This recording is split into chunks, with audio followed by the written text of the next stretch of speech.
Ah, there you are. And just in time.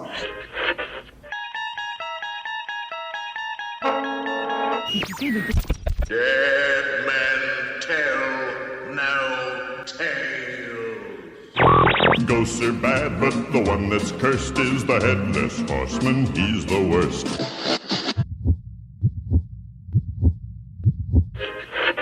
Creepies and crawlies, toads in a pond. Let there be music from regions beyond. WDW Radio, your information station. Hello, my friend, Disney enthusiast, dreamer, and doer. Welcome to our fabulous open house and another enchanting episode of the WDW Radio Show. I am your host, your friend, the always excited and eternally optimistic Lou Mangello, and this is show number 750, and together, as we have been since I wrote my first book in 2004, I wanted to help you not only have the best possible Disney vacation experience when you come to the parks, but I also want to bring you a little bit of Disney magic wherever you are. Here on the podcast, my weekly live video every Wednesday night on Facebook, blog, events, weekly newsletter, and much more. Please join the community and find everything at WDWRadio.com.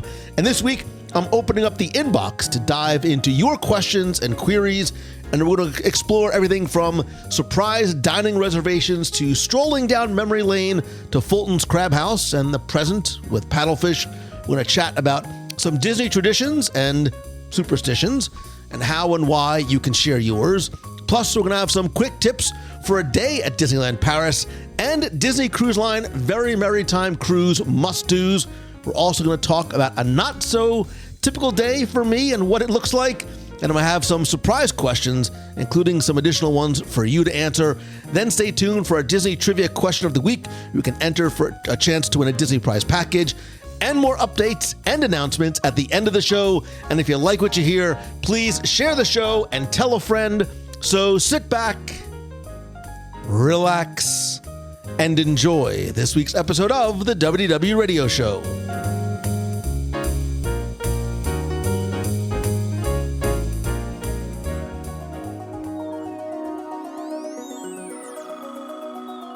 Today, my friend, we're going to deep dive into the magical mailbag and answer your questions. That's right. It is all about you this week, my friend, listener, and member of the WDW Radio family who is sitting right next to me virtually at the table.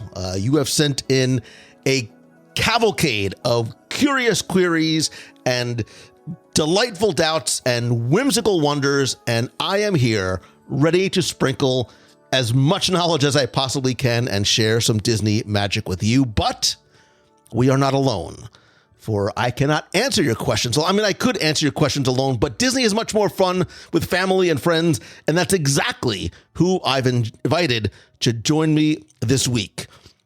She goes by many names: Princess, Her Majesty, insert your own name here.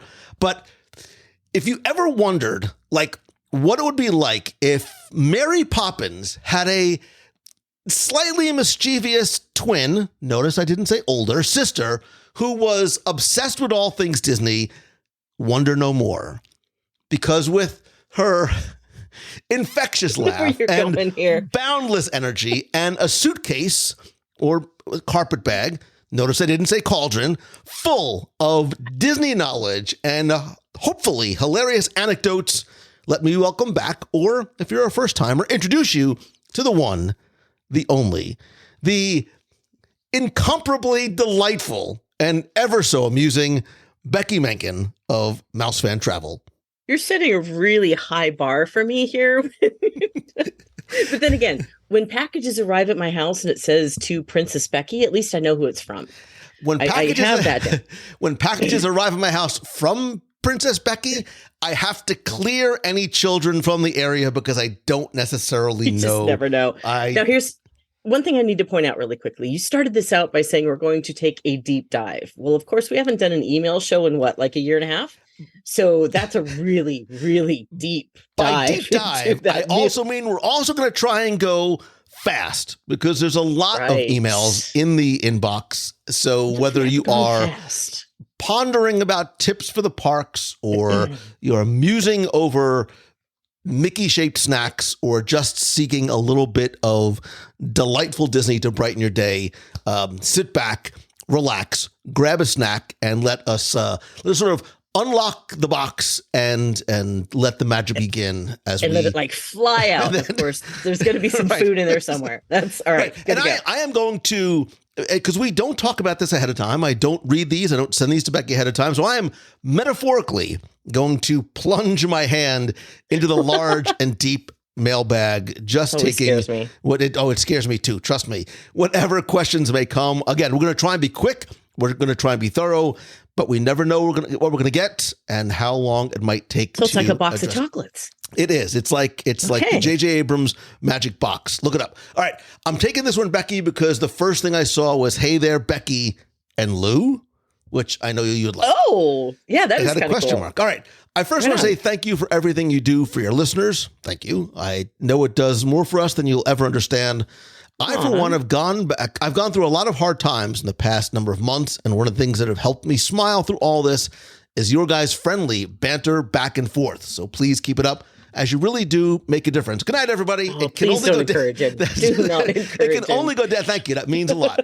I have two questions, and this, by the way, comes from Tom. And Tom says, "I want to surprise my wife with a dining reservation the next time we're at Walt Disney World. However, because we're linked on My Disney Experience, she would have visibility to anything that's booked. Is there a way for me to make an ADR without her seeing it?" Yes, I think there's. We're going to take these one at a time. Like I think yes, there's a couple of ways you could do it. One, you could make a separate My Disney Experience account, or two, this is sort of a super secret, which is not really a secret, but sometimes it's a secret. Depending on if you're going to eat at Disney Springs, come closer. I have to tell you a secret.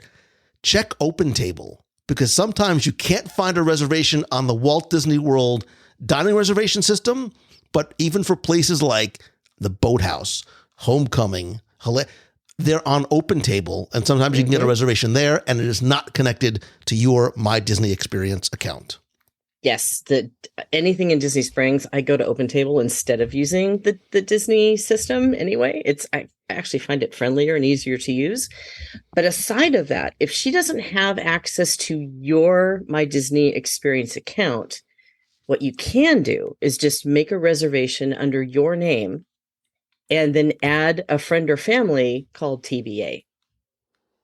That's actually how I get around that. If you're going to make a reservation for two, you make a TBA for the second person and you make the reservation under your name. Obviously, that only works if she doesn't have access to your account, because if she does, she'll see it. Right.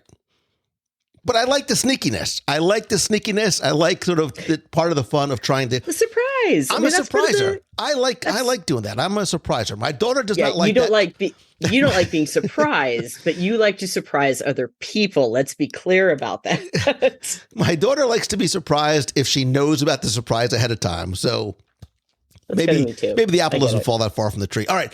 So here's a second part of these food related questions. He says, "We have so many great memories of Fulton's Crab House and am heartbroken to see it gone. I feel you, brother. Knowing Paddlefish is now what's occupying its space, how in your opinion, close is it to Fulton's Crab House?" All right, very quickly, Wayback Machine. So before it was Paddlefish, actually before it was Fulton's Crab House, it was the Empress Lily, named after Walt Disney's wife. At least her name wasn't Empress Lily. It was just Lily. But there was multiple restaurants in there. There was 3 different levels. There was the captain's quarters, and it was the first place that you could have character dining in Walt Disney World.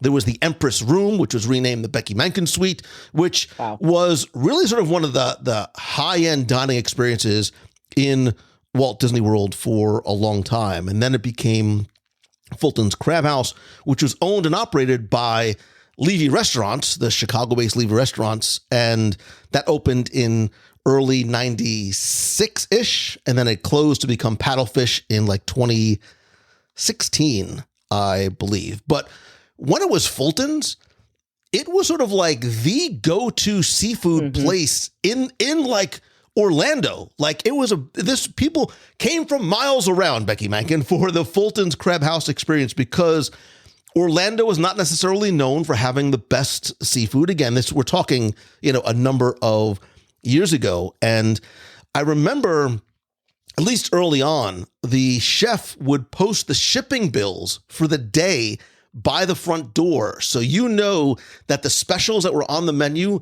literally were flown in that day. So it really was sort of a place not only to get, if you want a little bit of a higher end sort of get dressed up experience, but really some of the best seafood and lobster and crab and oysters and things like that, not just in Walt Disney World, but sort of in the Orlando area. Going back, I think the only time that I was there once when it was Fulton's, and then when the new version first opened, I think that's the only time I've actually been there. And I do know that they do have a lot of great dishes there. And what I really appreciate about it now is that the menu is seafood, but a lot of people don't really like seafood. So they do also have options from the land. So they have some steak and chicken and other options too. So it really does cater to different tastes, where if somebody really wants seafood, that's a great place to go in the downtown Disney area. But I like the options too. But when I was there, I do miss Fulton's. Mm-hmm. We'll go back. I'll say I do really miss it. The menu was amazing. But I do remember really liking the variety of food that was there when I was there for the opening. So for me, I've been to Paddlefish, excuse me, a number of times. I've actually even done special events there before too. And when I did a live dining review a long time ago, I remember sort of remarking that for me, the Paddlefish play is getting together with family or a couple of friends and going in and ordering a bunch of appetizers and starters and some of the. I actually loved the raw and chilled seafood. So they had a great ahi poke and a tableside crab guacamole, and I think they have a crab ceviche as well too that was really, really good. I don't know if they have the lobster fingers anymore.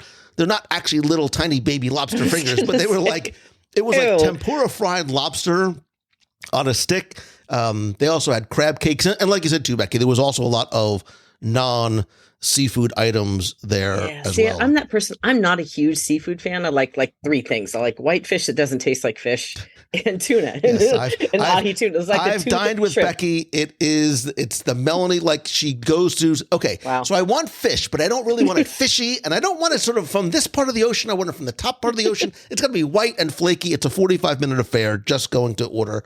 But I know what I want. I know what I like anyway. But cod, their shrimp is amazing, that type of thing. But I will say that I do kind of lean more towards the land myself. I should just walk in and go, Becky will have the pasta primavera. Just make it easy. Let's just move on. It's fine. And then if there's tuna, she'll try hold mine. on. You got to say, though, that you're not too upset about the whole thing, because that means you'll look at it and go, oh, are you going to eat that? Oh, yeah. And then half my dinner's gone. Trust me. I remember going to an event. It was like a media invite for a restaurant that was opening. And I sat with a bunch of folks that I knew at the table. And nobody else at the table ate seafood but me. So they just kept on pushing these families. And I'm looking around, I'm like, am I being punked? Or am I dying? Because this may just be the best day ever. Like, you're all just pushing the seafood down to me. It was like a vat of ahi tuna. It was a good day. We know how to make you happy. I'm a very easy man to please. All right. We said we're going to go fast. Let's go fast. I was going to say, was there a question in there? I think we just asked. I hope we answered it.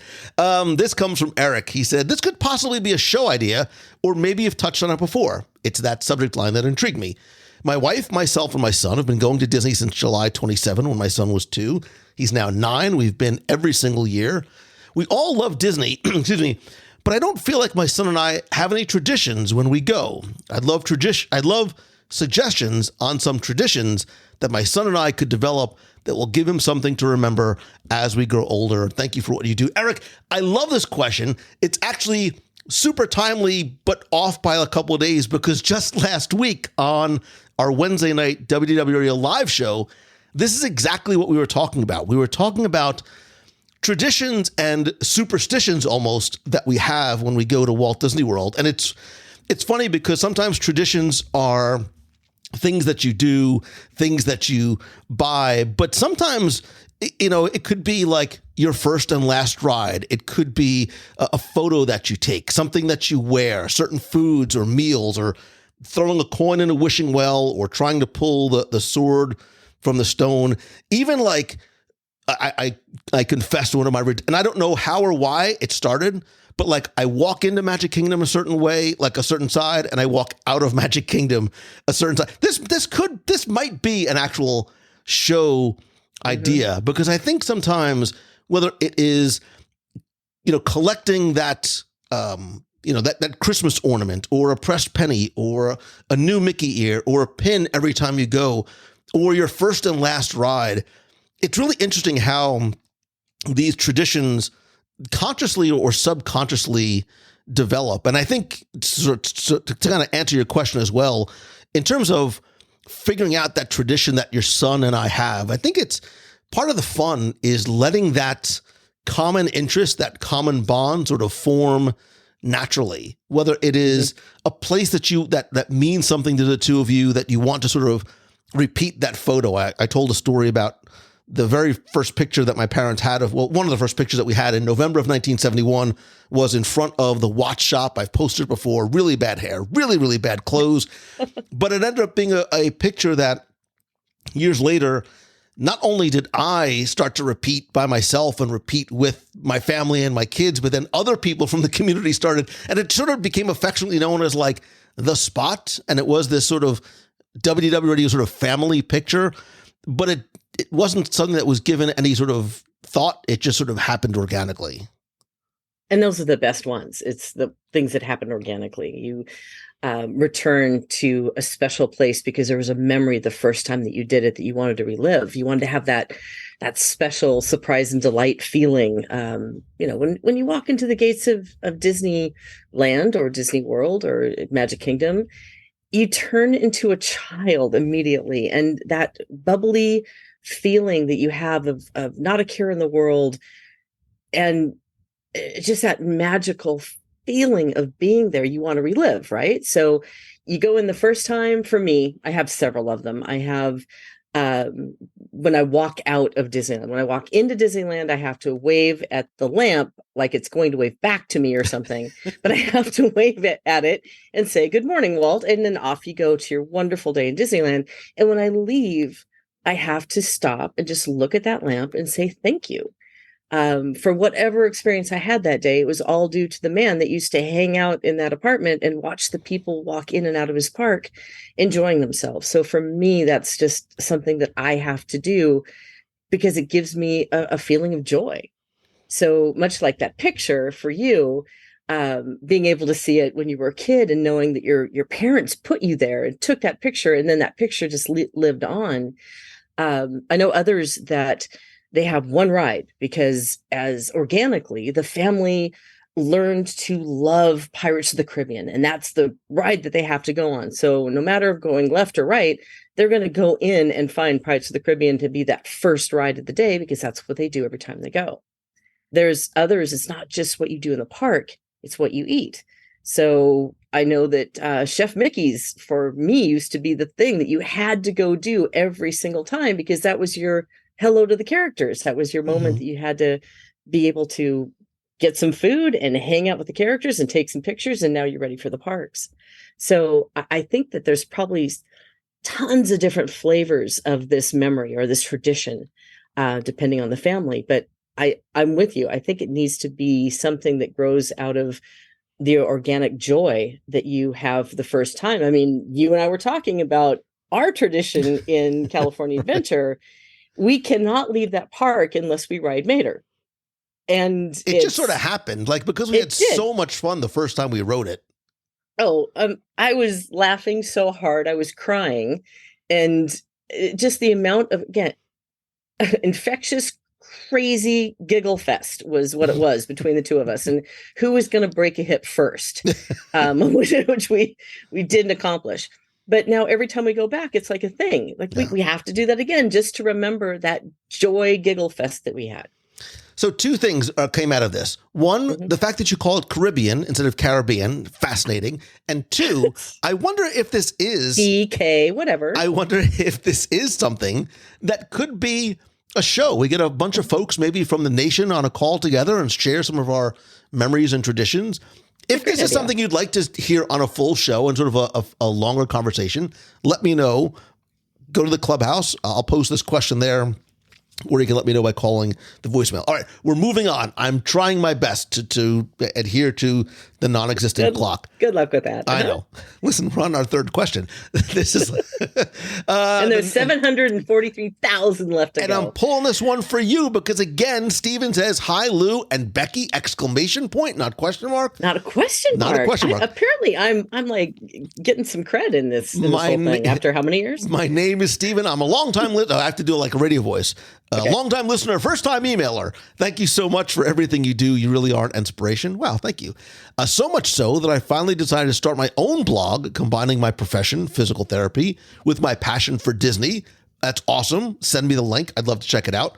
Anyhow, my wife and I tried to meet you in person at D23 Expo, but we seem to have the worst timing. Since someone else was with you every time we stopped by your booth, it was probably just the in-and-out delivery guy. We hope to be able to meet you in person very soon. Oh, here it is. My question for you. Oh, wait, I can't answer this. My question for you. This is what happens when you don't read it ahead of time. What is a typical day in the life of Lou Mongello? I think we need to answer that one with you not being on the show and Deanna and I just talking about you. You might as well just do it at my funeral because that'll never. Oh, and she doesn't even know. Way, she's never here. So for the guy that emailed, next time when we're at the D23 Expo, which isn't called the Expo, but it's the longest name ever. If he's talking to somebody, just come find me and I'll make sure that you know. Definitely. And Steven, I'm coming in for a hug, man, because I owe you. What is it? This is a longer question that I'm not sure anybody else other than Steven cares about. A typical day is never the same day twice. I don't sort of have a normal day, which is why I love what I do.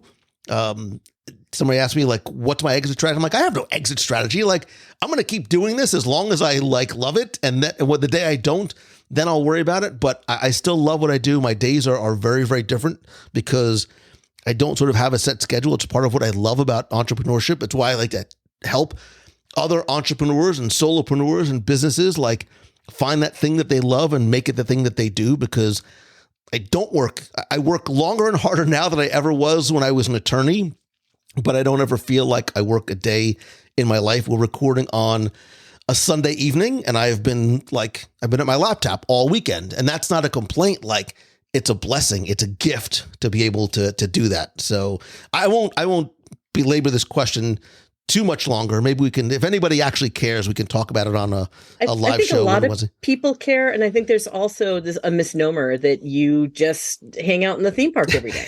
So, I mean, seriously. And I think all of us that kind of have dipped our toe into this as a living get that all the time. It's like, well, you're just hanging out on a theme park or on a cruise ship. What are you really doing for a living? And so I think a lot of people would be interested in how you build a brand and how you turn this into the wonderful family that it is. Visit LouMongello.com, click on the link for Momentum, and I invite you to attend my weekend workshop or a retreat or some of the things I have going on. But this is not about me. This is about you. So I'm going to move on. He's going to move on. Mm-hmm. Right. Clearly, I'm very awkward talking about myself. It makes me very uncomfortable. All right. We're going to have to do just a show where I'm just going to ask you a whole bunch of questions. You're going to pull a Ridley Pearson. I am going to pull a Ridley Pearson. Quick story. Ridley Pearson was a guest on one of our group cruises in 2014. And we had a venue. We were going to do sort of this conversation interview with Ridley. And he literally stands up on a chair and he's like, I'm turning the tables. And I got very frightened because that's what I do. And he sort of turned it around and sort of Ridley interviewed me. But that was a lot of fun. Like, that was... I was so proud of that, man. That was a great day. And he asked a lot of great stuff. Yeah, you were beaming. Great. And I love Ridley. I have to get Ridley back on. And back on the cruise, too, by the way. Yeah. All right. Colleen Goldenfarb said, in all capital letters, huge fan. Huge fan. I know you take listener questions, but I don't know where to send my questions unless this is it. Colleen, it's it. You're on the air. I'm going to Paris. Paris is the word that stuck out at me.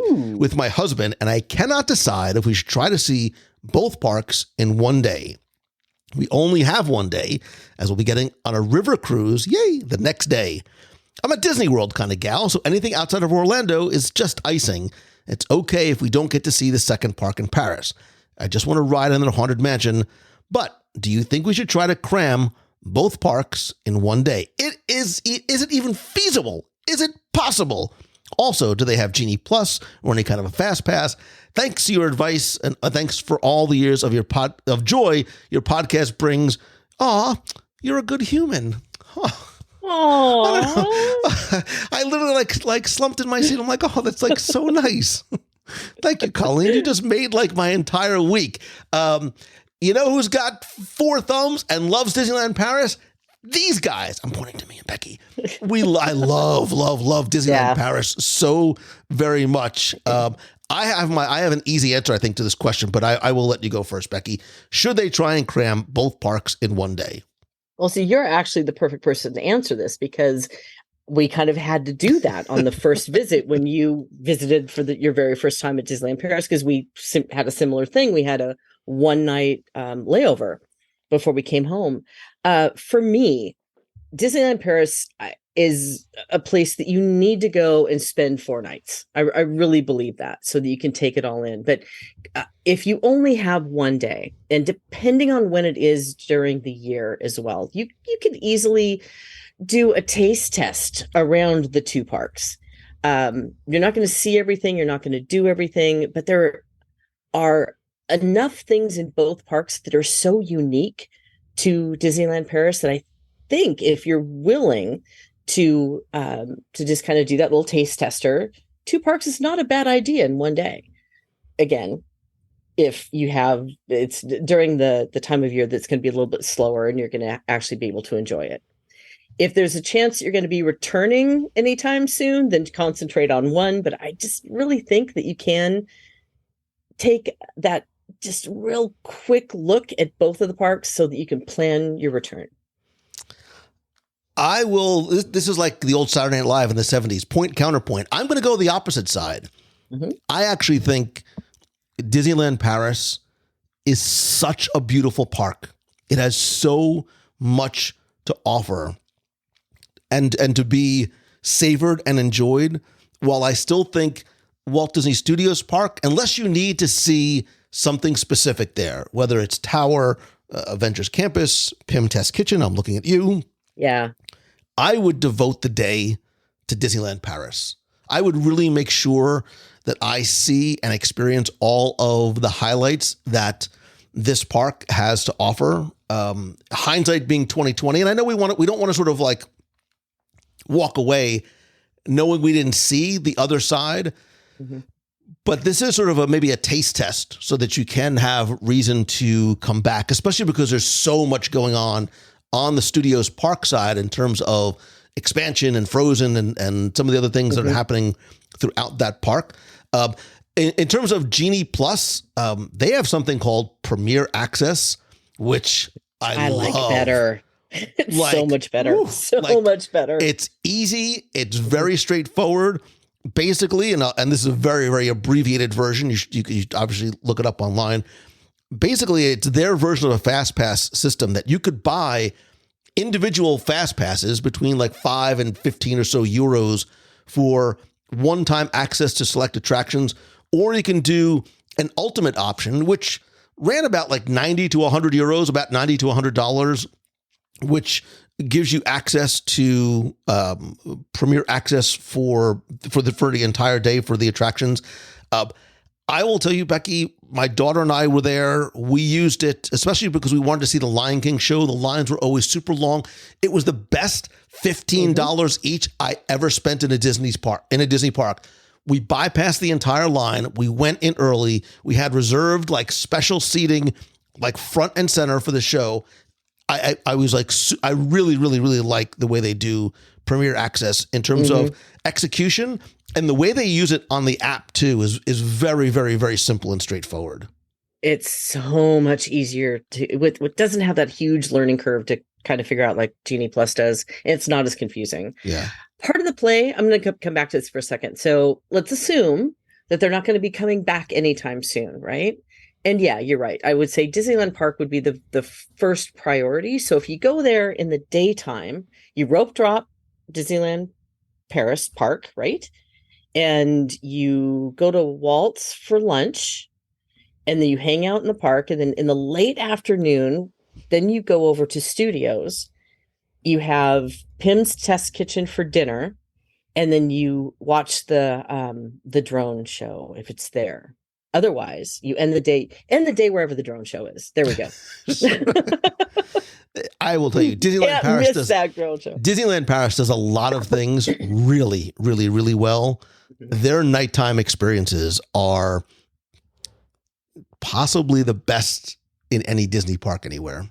Agreed. 100% agreed. They are that, and for the 30th and even what they've launched after, it's spectacular.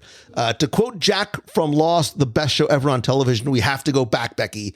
We have to go back. I was going to do a really bad Jack impression, but I'm afraid it would have just come out. Oy. I'm holding my head. All right, let's move on. We're going fast. Sorry. Okay, we are going back. This question, and I don't know why this fascinates me. Like when people say they listen to the podcast from like Japan or New Zealand, I'm like, that's so wild. Like it's across the planet. I don't know why the fact that this question comes from England is super cool to me. But this, and I was going to do a bad English accent too, but I won't, because it's from James Miles from Wiltshire or Wiltshire. He's from England. He says, can you answer a question for me? I'm going to answer two questions because that first question is a question. My 7-year-old daughter, Freya, wants to know why the statue of the jester at the French Quarter pool, it was French Quarter that caught my attention, is standing with one of his feet on a pear. I'm guessing there has to be some kind of reason for it, maybe something to do with Mardi Gras. We asked a few cast members, but there is no luck. If anyone who could find out, it's you. It's a lot of pressure, James, but thank you. But I actually think I have a somewhat reasonable, potentially answer, or somebody can completely tell me that I'm way off base. I was going to say, good. I hope you do, because I have no clue what's going on here. So the jester that you're talking about that is located near the Doubloon Lagoon is actually based off of, and is very closely resembles a figure that is on Canal Street by the ferry terminal in New Orleans. I was told that there's really sort of no special meaning to the shapes that are under. It's just sort of almost, it's sort of a device to allow them to sort of position these statues in the way that they want, sort of raising that foot up. The only sort of connection that maybe I could make is that if you look around, not just Port Orleans French Quarter, but if you look around New Orleans, you'll find a huge variety of trees, right? You'll see the magnolias and the oaks and the myrtles, but you'll also see pear trees. So pear trees are native to the New Orleans area. You can find them over at French Quarter as well. Maybe there's the connection there. That's the thing that makes sense in my head. Whether it's correct or not, I have no idea. But I think if you say it with confidence and conviction, they'll believe it. Yeah. They'll believe it. I think that makes sense. I think that makes sense.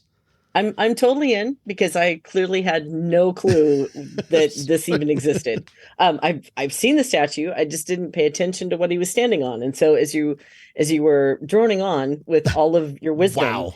I just pulled it up to look at it like, okay, I'll buy that. We're good to go. You just said droning on. With all your wisdom. Notice how there was a compliment on the back end of that. It's a little backhanded, but that's fine. I'm going to move on. All right, let me quickly go. I'm looking for ones that say, oh, you'll like this. Hi, Becky, ... and Lou, ? But there's those an are getting better all the time. All right. But they're all from you. They're all from Mousefan Travel email addresses. Before I get to my cruise question, which is why it also resonated, I want to share our latest experience with you, and I'll try to be brief. It's a 17-paragraph email, but he's going to try. I'm kidding. I'm going to read really fast. We have 3 adult children, one of which is married. They're scattered between Maine, North Carolina, and New Jersey. So an opportunity came up. To be all together in Disney, it's kind of magical. This past March was one of those rare occasions for 9. Count them 9 times. What movie? 9 times. Ferris Bueller's Day Off in the world. Okay. At one point about mid-vacation, one of the kids asked, hey, what's been everybody's favorite moment so far? Each of our kids are in their 30s, mind you, so forget the fact that I tried to do a kid's voice. So each of them said how being together in Disney, doing this vacation, this family vacation again, ... something got in my eye. Dude, in my eye as well.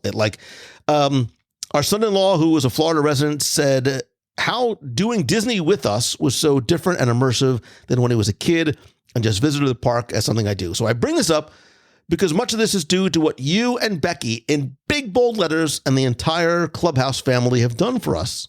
Oh, wow, this is really such a nice great email. I'm holding my heart. My daughter Jessica introduced me to your podcast several years ago, and it's been magic ever since. And I just want to thank you and Becky, ? For all that you do. I inserted the question mark. Here we go. My question about the cruise is simple. My wife and I are booked on the Wish in November. Thank you, Sue Passower and Mouse Fan Travel, to celebrate our 35th wedding anniversary. I'm applauding Sue Passower, Mouse Fan Travel, and the fact that you've been married 35 years. I've heard a lot of talk and comparisons to the other ships. We've been on the Wonder and the Fantasy. So I wonder, what are your thoughts about what not to miss on a 4-night, very Merrytime cruise, and should we forsake getting off in Nassau? We're in our early 50s, but not big excursion people, but want to make sure we aren't missing anything on something fantastic. Thank you again for what you both do. Regards, Darren Boynton. Darren, thank you. You have made my day again with that question. But the bottom line is what not to miss on the Very Merry Cruise, and should we forsake getting off in Nassau? Let's take the second question first, because I know you and I have probably relatively strongish opinions about getting off in Nassau. I think if you've never been to Nassau, you have to get off once, put your feet on the ground and say, I've been to Nassau. A lot of times unless you go for a specific excursion or you want to go to, diving or go to the beach or something like that, it's fine. It's not my favorite port. Nassau is not my favorite port, and I know that they're doing a lot. They're investing a lot in Nassau to try and really improve not just the port, but the shopping and some of the experiences there. I love Nassau days because I like having the ship to myself. I like sort of being in port and the ship isn't crowded, the decks aren't crowded, especially early in the day when everybody sort of gets off to enjoy Nassau. But I think especially because you're only going on a 4-night cruise, not only, but it's a shorter cruise. I would take that time to really leverage the opportunity to enjoy. And I don't think you said what ship that you're going on. No, but I would really take that time to enjoy the ship. Yeah, I'm with you as well. Nassau, I mean, it has some wonderful things about it. It does have some really fun excursions. It has some great history. A lot of people will go over and spend the day at Atlantis, do a beach day there, or see the aquarium, or some people go to gamble during the day over to the casino. However, for those people who cruise a lot, Nassau tends to be one of the ports the ship always goes ports in. So just as you said, a lot of people choose to use that day as half the ship is off doing something else. So you got more space by the pool. You have more space to go watch a movie. There's a little bit more of an intimate feeling because there's not a lot of people on board. So if you don't have anything that is drawing you into Nassau, if you don't care about the shore excursions there, if you don't want to go to Nassau or to Atlantis, if it doesn't matter to you, I highly encourage you just stay on board. If it's only 4 day and if it's one of the newer ships, I thought he mentioned the Wish earlier, but maybe I was hearing that wrong. If you haven't been on that ship before and you're just going to spend 4 days on it, spend as much time as you can, because clearly when you get to Castaway Cay, you're not going to want to stay on board for that particular port stop. So take advantage of it. Yeah. And I love the fact that you're going on a Very Merrytime cruise. I think that the themed cruises, especially if you've cruised before, are a really nice addition. And if you're going as a group, if you're going with your family and extended family and friends, whatever it may be, it adds this other layer of, going back to one of the earlier questions, creating traditions, creating some of these wonderful memories. You talked about things not to miss on a very Merrytime cruise. I think what I love about the themed cruises like this, Becky, is that there's always another sort of layer of sort of special pixie dust on top, right? So the very Merrytime cruises has like the tree lighting magic ceremony. There's the Santa's Winter Wonderland Ball, which is this, I won't ruin who the special guests are, but you can probably do the math and figure it out. But there's great like singers and entertainment and holiday songs and characters, and it snows in the atrium, which like is just amazing. And even that, like, I'm not normally like a huge character person, but seeing like not just the Fab Five, but other characters in their wintry holiday attire makes me sitting there smelling the wonderful gingerbread house and probably noshing on a piece of gingerbread with possibly a hot chocolate in my hand even more special and magical. And even Castaway Cay is decorated for the holidays too. So especially if you are a picture person and a character person, there's another reason to enjoy a little enhancement on Castaway. 100%. The moment you said very Merrytime, the first thing that popped in my head was watching the Christmas tree lighting. That is just one of the most special things to do on board, and to share that with your friends and family and the extended family of all the people that are hanging out in the atrium to watch this whole thing go down. And for those of us who live in places that still has seasons, it is also very unique to be in 85 or 90 degree weather and having hot chocolate and watching it snow in the atrium. Florida has seasons. It went down to like 7. Seasons. It went down to 70 today. It's freezing here in Florida. Don't even. Hey, listen, it's not going to last very long. The fall in Florida is a fleeting thing. I can't wait to get you on the Christmas markets cruise, because you are going to freeze your little tootsies off. I can't wait. Listen, I came from New Jersey. I've experienced winters. I've shoveled my fair share. How many years ago was that? I moved from New Jersey in like 2008. So, yeah. But I visited snow. I took my family to Colorado, and we played in the snow. I thought about leaving this Disney thing to become a professional sledder, because me on that little best $15 I ever spent was on that little plastic disc, as opposed to investing thousands of dollars to go skiing. I just had such a blast. But that being said, I love the themed cruises. I love the Merrytime cruise. There's something, and it happens we've been there, Becky, as they sort of turn the ship over and start decorating, whether it's for Halloween on the high seas or whether it's for Christmas time.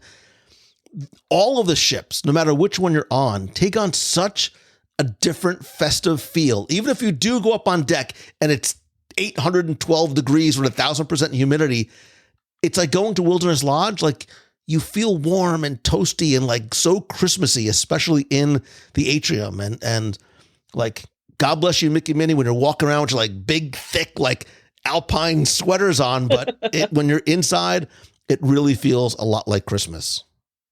Yeah. And I was even thinking about the cast members who dress up and they have the scarves on too. And it's like, I look at them and God bless them, man, because they're 85 degrees in this inside the ship, but they're wearing scarves like they're in Denver. But it all adds to it. And it's not just Very Merry, but like you said, the other themed times of year or the other themed cruises, they just have a way of making it so special, and the surprises and delights, and the way that it's not just a cruise ship and it's not just a cruise, but you're having experiences. Yeah. And so there's two other asides that I want to add to that too. Speaking of themed cruises, I have to sort of make a quick plug. We are doing our very first group Halloween on the High Seas cruise on the Disney Magic. I love the Magic so very much.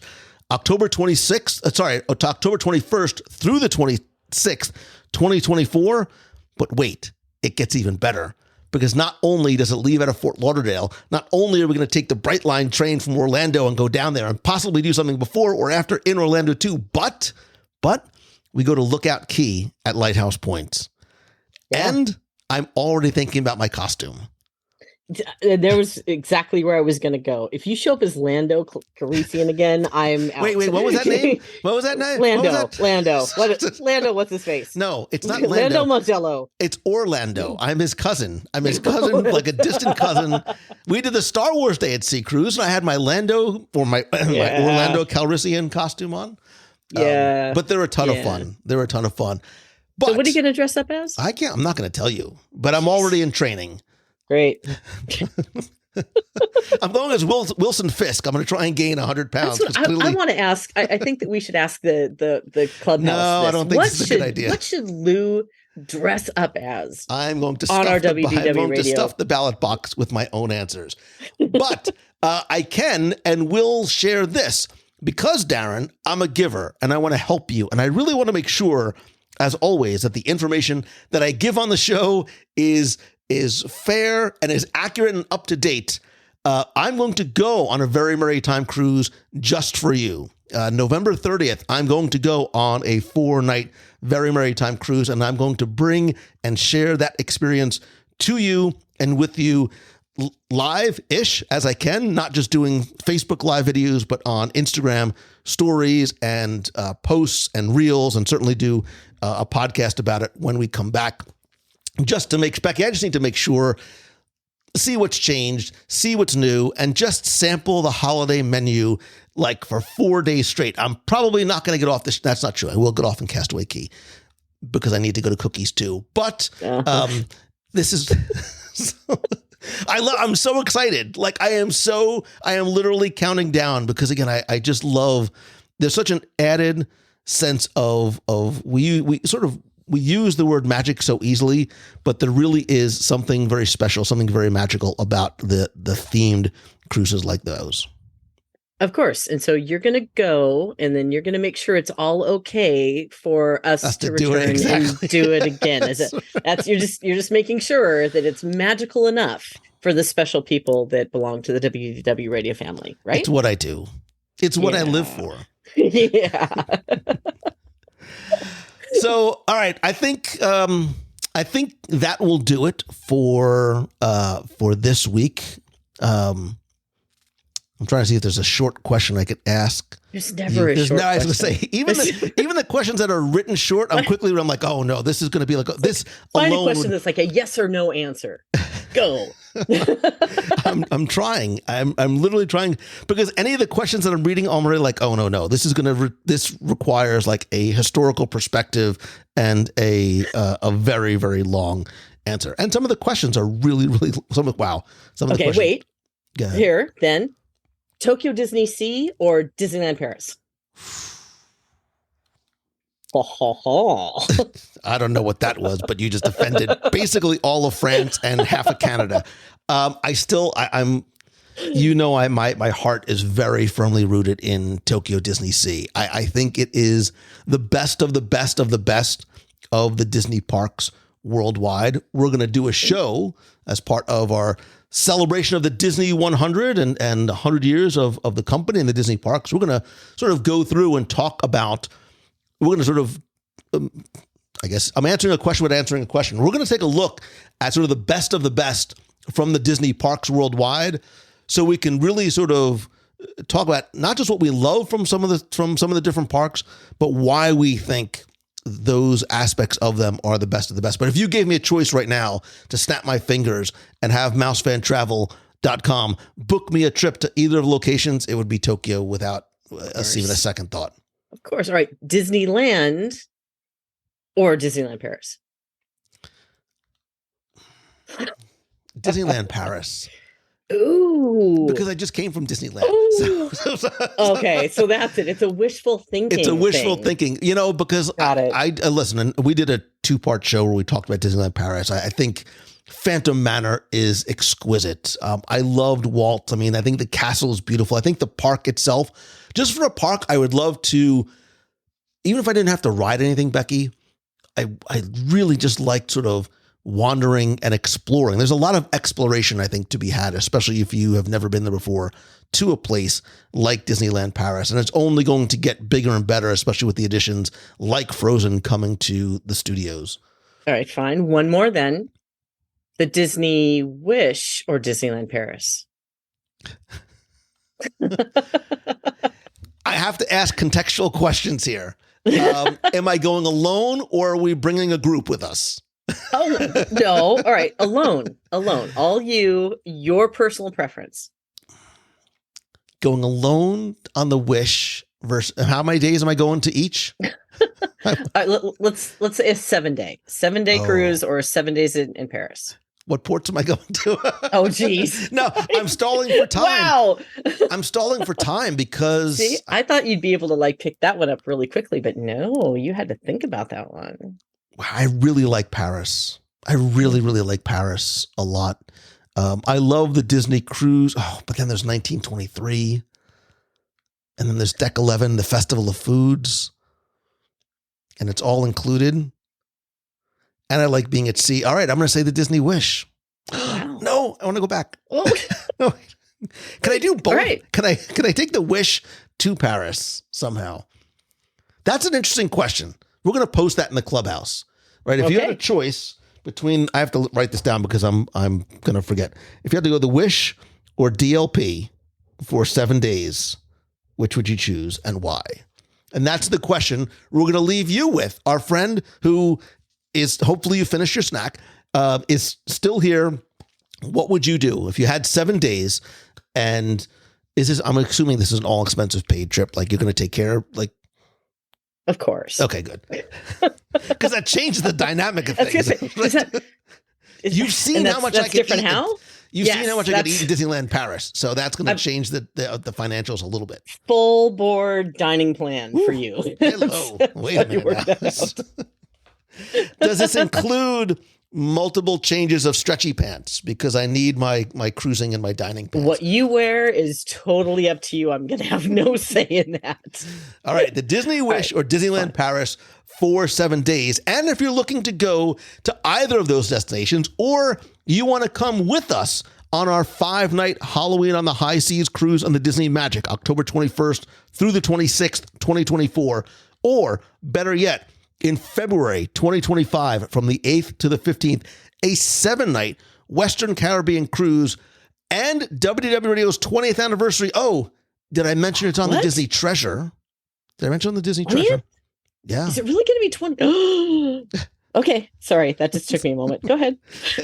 It's 20 years of the podcast, but it's 21 years of since I started, but it doesn't matter because it sounds really good. So we're going to do February 8th to the 15th on the Disney Treasure, 7-night Western Caribbean, Cozumel, Grand Cayman, Jamaica, Castaway Cay.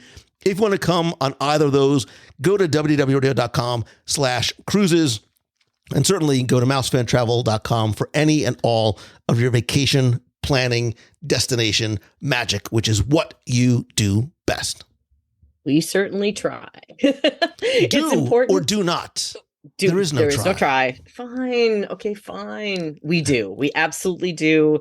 We do these wonderful, we're so blessed. I have to back up. We're so blessed to be able to do what we do, to help people create and curate these wonderful vacation experiences with their families, to create memories that last forever, including these traditions. And it is at no cost to you. Our services are free.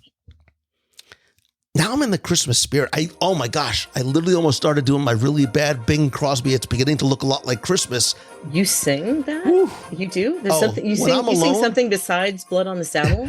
Becky, whoa, too soon. When I am alone, I am belting out. It's like belting out show tunes like a male Bette Midler. I am, Christmas time, I'm all down. You give me oh, yeah. Okay, You get me in the car. If you pull up next to me at the light, chances are I'm going to get something to eat. And you see me I'm pretending that I'm on the phone. Sometimes I'll literally pick up my phone and put it next to me so people don't think I'm a crazy person, but I'll be belting out Christmas tunes. That does not surprise me whatsoever. But OG Christmas tunes, OG stuff. Okay. Good to know. We'll watch for that, and we might actually have you sing somewhere. No. So you'll never. I know it's a social thing. All right, so let's go back to something that's a little easier then. What's your Halloween costume going to be again? How about Gaston or? Nope. Sully? I already know what it is, and it'll hopefully... Is it Marvel, Star Wars, or Disney? It'll hopefully cover and hide the fact that I have been eating on cruises, like to answer listener email questions. Maybe I will have to go as Wilson Fisk from Daredevil, because... Wow. I really think you could pull off Queen of Hearts. I mean, look at your face, the hair. Why are you baiting me? Why are you baiting me into something that I shouldn't say? I know people in Disney costuming. We should get you like the Queen of Hearts dress. You'd be great. Great.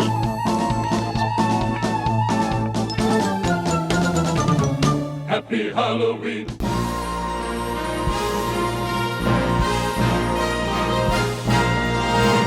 It's time for our Walt Disney World Trivia Question of the Week, where I invite you to test your knowledge, not just of Walt Disney World history, but some of the details you might spot in the parks, in resorts, and what you see and what you hear. If you think you know the answer, you can enter for a chance to win a Disney prize package. And this week's trivia contest is once again brought to you by you, because as part of the WDW Radio Nation, you help bring every episode of the show to life. You get an opportunity to receive exclusive rewards every single month. And more importantly, you support our Dream Team project, which benefits the Make-A-Wish Foundation of America. You can help the show for as little as $1 per month and get exclusive rewards like scavenger hunts, trivia quests, take part in our monthly group video calls, get access to our private Facebook group. At different levels, there's shirts and stickers, monthly care packages, early access and discounts to special events, and much more. I want to quickly thank some new and longtime members of the Nation family, including Michael, Christine P., Robin Browning, and Devin Inman. Thank you so much for your love and friendship and support. If you want to find out how you can become a member of the Nation family, you can visit wdwradio.com/support. Now, before we get to this week's question, let's go back, review last week's, and select our winner.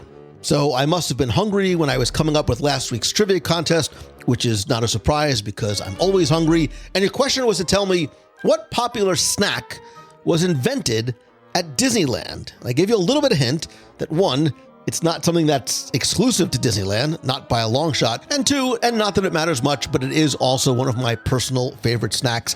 And based on your responses, some of yours as well. And the answer, of course, that we were looking for, it's not a Dole Whip, it's not a churro, but Doritos. This incredibly tasty, I told you I'm not a sweets guy, snack was invented at Casa de Fritos, which is now Rancho de Zocalo, in Disneyland during the 1960s. And technically, it was something that wasn't even invented like on purpose. Quick little bit of history. Disneyland was financed in large part by Walt Disney lining up corporate sponsors for not just attractions, but stores and restaurants. And one of those early sponsors was Fritos, which was a company founded back in the 1930s. Fritos, by the way, means like little fried things. And the food at Casa de Fritos, the original restaurant, was this combination of like Tex-Mex and some Frito-inspired creations like a Frito chili pie, which sounds amazing, by the way. But all of the non-Frito ingredients served at Casa de Fritos, like the tortillas and produce, were supplied by a company called Alex Foods, which was located not far from Disneyland. And back in the early 60s, one of the salesmen from Alex Food noticed that the Casa de Fritos cast members were throwing out all of the unused tortillas into the trash at the end of the day. So he suggested that the cook take the extra tortillas, cut them up into triangles, deep fry them, season them a little bit, like a Mexican snack called totopos, and there you go, the Dorito, which loosely means like little pieces of gold, was born. And, ready for this? When they first were made in Casa de Fritos, they were given away to guests free of charge instead of the free bag of Fritos that came with every meal.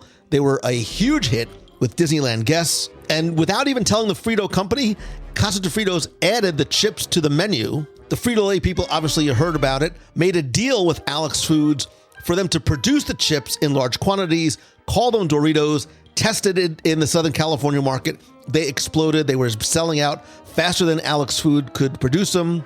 And I just love the fact that my love of Disney and my love of Doritos come together in this beautiful marriage. Anyway, I took all the correct entries, randomly selected one.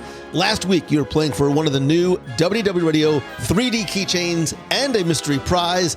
And last week's winner, randomly selected, is Mady Sparks. So Mady, congratulations. I'll get your prize package out to you right away.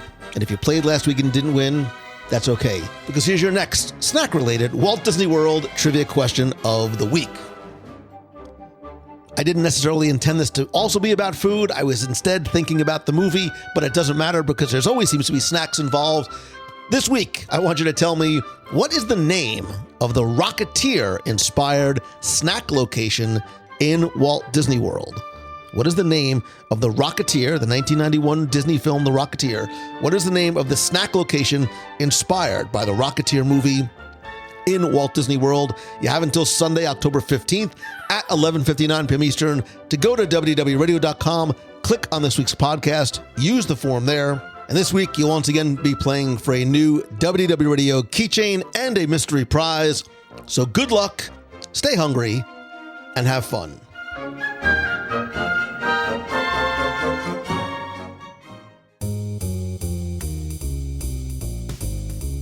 Thank you for spending and sharing some of your time with me this week. I hope you enjoyed our listener email segment. You learned something new, and maybe it brought just a little bit of happiness and magic and laughter to your day or week. Again, love to hear from you. If you had a week on Becky Menken, on the Disney Wish, or Disneyland Paris, which one would you choose and why? I'll post that question and others over in the WDW Radio Clubhouse. Come be part of the community and conversation at WDWRadio.com/clubhouse. Connect with me elsewhere on social. I am at Lou Mongello, sort of across the board on all social. If you have a question you'd like me to answer on an upcoming episode, you can email me, lou@WDWRadio.com. And if you'd like to be heard on the air, you can call the voicemail at 407-900-9391. That's 407-900-WDW1 with a question, a comment, or just a hello from the parks. I have just a couple of quick but important announcements and event updates. First things first, if you've listened to the show in the past, you know that the heart of what I do is you and the community and our family, but the soul and really since I very first started writing my first book back in 2004 has been our Dream Team project to benefit the Make-A-Wish Foundation of America. And with your help, we've raised more than $500,000 to date, granting countless wishes to children that face life-threatening illnesses and whose wish is to come to Walt Disney World. Well, we now have the opportunity to double your impact because a generous, anonymous benefactor has stepped forward with an incredible offer and generous invitation, because every donation made to our Dream Team project, which goes directly to Make-A-Wish, between now and November 1st, will be matched dollar for dollar up to $10,000, which means your contribution will have double the impact in making dreams come true for these children and their families. Your donation, no matter what size it is, will play such an important role in providing not just the kids, but their parents and siblings with a much-needed escape, with just filled with laughter and joy and the magical memories at Walt Disney World that I honestly believe have incredible and sometimes miraculous healing powers. If you want to find out more and how to donate, you can visit WDWRadio.com/dreamteam and make your donation directly to Make-A-Wish. And again, your gift, no matter the size, will help create truly life-changing wishes for these kids. You'll also be emailed a receipt from Make-A-Wish directly for your records and any tax purposes. Look, our family, our community, the Dream Team project has always been about community and charity and kindness. So I invite you to not just go to WDWRadio.com/dreamteam to learn more, make a donation, but certainly I invite you to please share this with friends and families, and we can work together to reach our goal, which is always moving and always growing, but to really support the wonderful work the Make-A-Wish Foundation of America does. And if you want to find out like how and why this all got started and why the Dream Team project and specifically Make-A-Wish is so important to me personally, you can find out more by reading the story again over at WDWRadio.com/dreamteam. Again, none of this happens without you, not just the Dream Team, but the show. It's why I love not just connecting with you on social, but doing things together in person, why live events are so important and crucial, not just to me, but really to create meaningful community. I have a lot of live event updates for you. First, I'm going to be live from New York Comic-Con this Thursday through Sunday, October 12th through the 15th. I'll be sharing Instagram stories and reels and photos at Instagram.com/Lou Mongello. I will try to go live on Facebook at Facebook.com/WDW Radio and bring as much of that experience to you as I can. Our next meet of the month in Walt Disney World is scheduled for Saturday, October 28th. I will have full details, time and location soon. Again, visit the events page at Facebook.com/WDW Radio. You can click on the events tab there. I'll be back at my favorite food event of the year, the Swan and Dolphin Food and Wine Classic, Friday and Saturday, November 10th and 11th.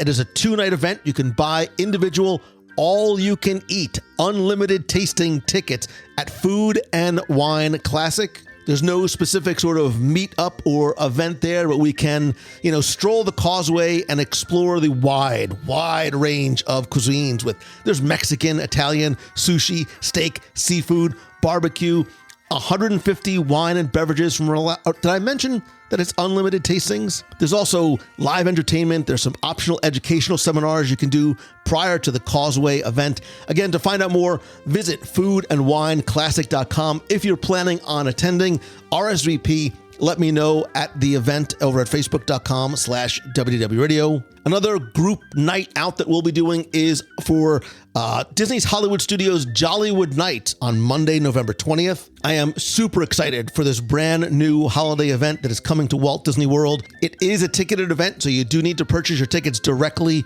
from Disney in order to attend. But my thought once again is we can sort of have a WDW Radio night on Monday, November 20th to enjoy the event together. Of course, don't forget that in addition to what we do on land, we have not one, but 2 Disney Cruise Line group cruises coming up. Our first is our 5-night Halloween on the High Seas cruise on the Disney Magic. I love that ship. October 21st through the 26th out of Fort Lauderdale with a stop at Lighthouse Point.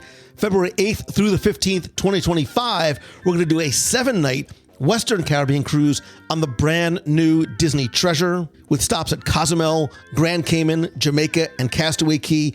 It's also WDW Radio's 20th anniversary. It's also Valentine's Day. It's also the Disney Treasure. A lot of reasons to go. More importantly, more reasons to go together.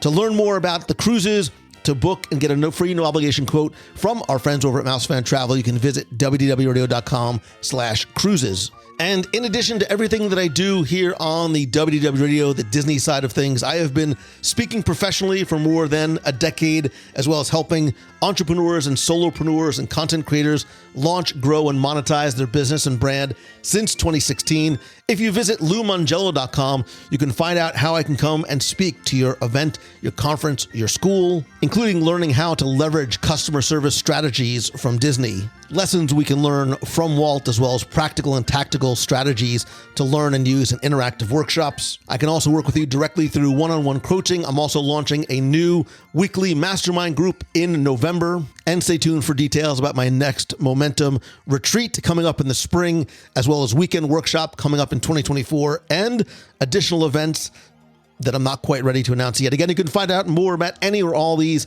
at LouMongello.com or just email me, lou@wdwradio.com, if you have any questions. Finally, if you like the show, and I hope that you do, all I ask that if you please help spread the word, tell a friend, share a link to this or your favorite episode, rate and review the show over at Apple Podcasts or Spotify Podcasts. Would really appreciate anything that you can do to introduce your friends to the show and community. And finally, I know this ran long. I apologize. Please always remember to choose the good, to be that positive light you want to see in the world, lead by example, and create the ripple effect of positivity and optimism around you. And of course, if there's anything that I can do for you to show my appreciation, to help you, please reach out to me and let me know. I love you. I appreciate you. I hope that this is your best week ever. So until next time, see ya.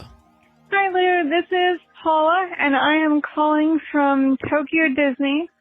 I just wanted to say that it is an absolute blast here. It's as beautiful as Epcot with as many rides as the Magic Kingdom.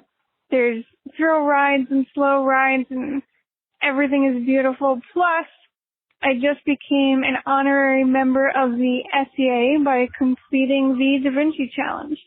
So I would highly recommend to any Disney lovers, make sure to come to Tokyo Disney Sea. Thanks a lot.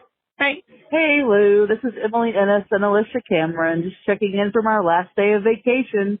We are sitting out here outside of the creation shop waiting on my family to finish shopping. Just thought we'd check in and say we had a great trip, and we hope to see everybody soon on the next cruise. Bye. Hey Lou, it's Patrice Roberti from Metro Boston. Beautiful Sunday here, very typical New England fall day. Not calling to tell you about how pretty the leaves are and how pretty the trees are, but it is a nice day here. It's not snowing yet. The reason I'm calling you is last night my husband and I watched your live show the other day, the one where you showed the picture of yourself as a little boy sitting on that stoop and then as a young man sitting on that stoop. And you were such a nice face, you looked so nice. Why are you so hard on yourself? You have to show more pictures of yourself. Get your wife or your daughter to choose them. And if one of your friends gives you guff about it or teases you, well, the heck with him, because you look nice. I mean, I don't know how anyone could tease you about it. It was very, very sweet. It was sweet to see. It was sweet to see you in the same place. And I'm so glad that you showed it. And I wish you would show more pictures of yourself from the olden days at Disney World. And I don't think you got to Disneyland when you were that young, but maybe you did. But anyway, certainly you were at Disney World. Just the range of the pictures, because you looked fine. Don't be like that. Guys are funny that way. I've definitely learned that from guys I know. But you looked fine. You looked nice. Show more pictures.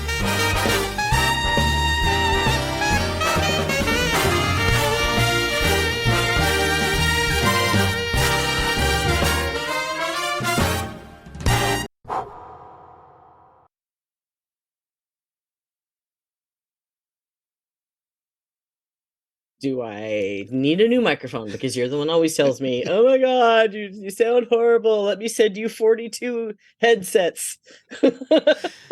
I like that I'm recording this and that you're not actually wearing the headset. All right, here we go. I am wearing. People want bloopers? Headphones. There's your blooper. Oh, all right. wow. Flirkin. Uh-huh. Minus the cursing. Okay, here we go. How are you doing without any kids in the house? Why you gotta make me sad? I hate you so much. Becky is the meanest person. Now I'm gonna change my introduction. I was gonna be really nice, but now I might not be. I know better than that. All right. All right, go ahead.